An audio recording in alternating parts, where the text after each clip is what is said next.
मोहब्बत करके।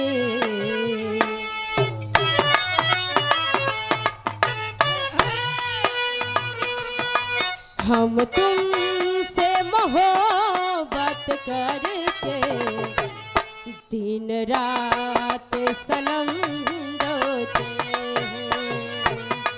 हम तुमसे मोहब्बत करके। अरे जिया बहादुर बा।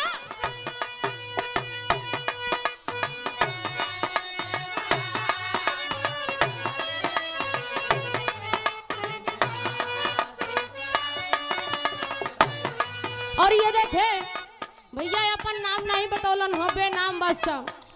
आपका तरफ से 100 रुपए का पुरस्कार प्रणाम हुए। कहना है क्या?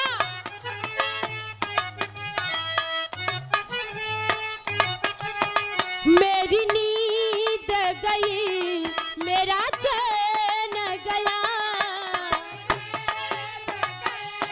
मेरा चैन गया।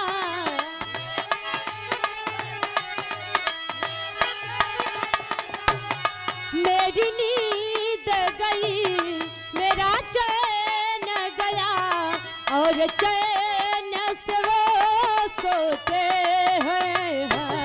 हम उन्हीं से मोहब्बत करके दिन रात सनम रोते हैं। हम उन्हीं से मोहब्बत करके।